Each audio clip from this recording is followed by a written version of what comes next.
terlalu monoton menurut gue, terlalu polos. Jarak pandangnya dari depan ke belakang juga dia emang sempit. Kalau kayak gitu, kita memang mahalnya untuk ngebeli layarnya kayaknya. BYD Sea Lion 7 ini SUV listrik dari BYD yang sekarang jadi viral karena juga secara penjualan ternyata banyak banget orang Indonesia yang suka sama mobil ini. Tapi gue juga penasaran, apa sih yang kita dapat ketika kita beli BYD Sea Lion 7? Kita bahas, jangan lupa like dan subscribe.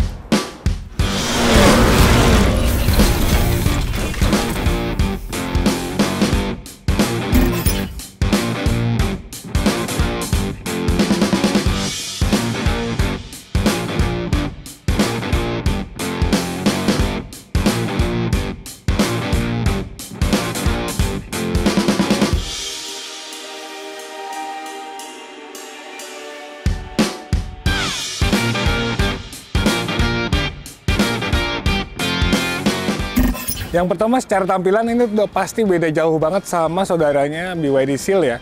Karena apa? Karena dia juga bentuknya udah SUV. Tapi menurut gua, kalau misalnya kita bicara dari masalah tampang depannya, ini tuh beneran memang sesuai dengan namanya ya, Sea Lion atau singa laut banget. Kalian lihat deh, dia terlalu monoton menurut gua, terlalu polos. Jadi cuman ada lampu yang kayak begini, terus ada DRL yang kayak gini. Untungnya di bagian bumper juga dia punya aksen-aksen yang lebih kelihatan agresif, tapi memang kalau dari depan, dia benar-benar seperti singa laut. Kita ke samping. Dari samping, ini menurut gue juga cukup lumayan keren. Dia pakai pelek 20 inci yang desainnya juga nggak harus ngikutin dari kebanyakan tren mobil listrik ya. Udah gitu ada kaliper yang juga warnanya merah. Ini cakep sih ya. Terus, kalau misalnya kita perhatiin, walaupun dia bentuknya SUV, tapi dia lebih cenderung ke desain yang coupe. Terus, pakai handle pop up. Nah, di bagian belakang baru kita bisa ngelihat ini sebuah mobil yang menurut gua keren banget, sporty dan lebih kelihatan mahal lah ya gitu. Mulai dari bagian spoiler atasnya, terus jendela belakangnya yang landai banget, udah gitu ada lip spoiler yang bikin ini sebenarnya kecil tapi manis lah gitu ya. Kalau emblem-emblem ini udah standar banget, ada BYD, ada Sea Lion 7, terus ada 4.55 yang menandakan dari spesifikasi motor listriknya sama EV dan all-wheel drive ya, karena mobil ini all-wheel drive. Tapi di bagian bawah juga jauh lebih agresif, terutama bagian bumper dan diffusernya. Oke, sekarang kita masuk di dalam bagian kabinnya. Ini juga sama menurut gua, sama-sama seru, sama-sama atraktif bagaimana bagian luarnya gitu ya. Pertama kayak setirnya, ini aja dari desainnya itu gue kayak ngerasa ini beneran emang Ocean banget gitu. Memang kan BYD ada beberapa produknya memang dia konsepnya Ocean gitu ya.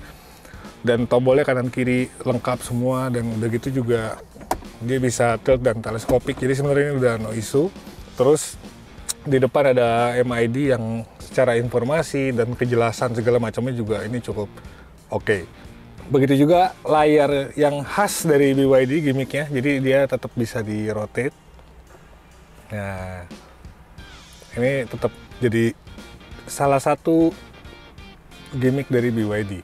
Tapi ini doang gimmicknya, untungnya, jadi nggak kebanyakan gimmick. Terus di situ ada head-up display yang memang ngebantu banget, jadi kita juga nggak perlu banyak ngeliat ke sini atau ke sini gitu-gitu ya.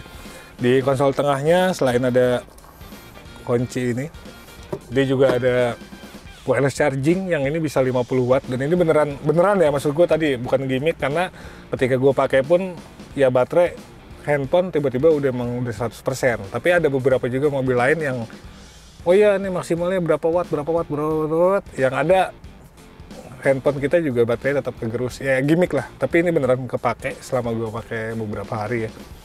Udah gitu masih di konsol tengah kita juga lihat ada banyak tombol-tombol juga di sini, ada auto hold, ada buat yang adasnya, ada buat volume. Jadi audio, fitur dan segala macamnya itu juga dikonsentrasikan di bagian konsol tengah ini selain ada di head unit.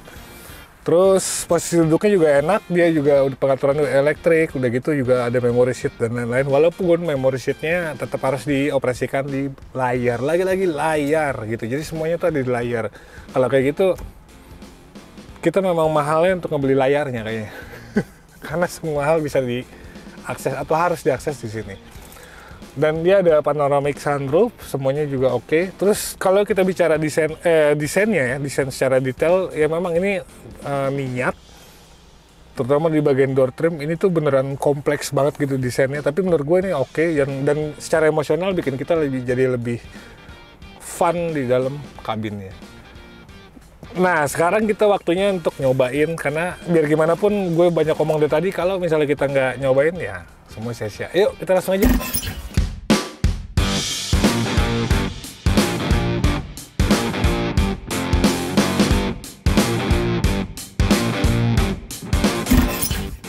Secara driving impression memang si BYD, si Lion 7 ini dia punya karakter yang berbeda kalau dibandingin sama Seal ya, jelas, karena ini sebuah SUV. Redaman suspensinya tuh berasa lebih keras, walaupun memang tetap masih berasa ngayun, tapi itu wajar karena bobot dari baterai ya, itu rata-rata mobil listrik itu seperti itu. Cuma menurut gua untuk sebuah SUV yang lebih tinggi dengan power yang besar, ini mobil masih tetap relatif enak secara handling. Setirnya presisi, remnya juga enak, semua feelingnya juga benar-benar bersahabat banget sama pengemudi. Nah, kalau bicara soal performa, ini jauh lebih ganas lagi. Jadi kalau misalnya banyak yang bilang, wah Seal itu buas banget, ini juga sama, mirip-mirip. Lo bayangin di atas kertas itu dia punya tenaga 523 horsepower dan torsinya itu sampai 690 Nm. Lo bayangin, dan itu enak banget, fit gitu ya, dipasangin di sebuah sasis BYD yang udah cell to body sama baterainya tuh jadi udah sinergis. Ditoel dikit aja, even kita pakai mode eco atau mode standar, ini mobil udah ngejambak banget. Jadi memang secara performa ugal-ugalan lah gitu ya. Baterainya sendiri juga dia cukup gede ya, 82,56 kWh, dan itu bisa ngajak mobil ini berjalan sekitar 540 km-an lah ya. Itu udah lumayan dari cukup menurut gua.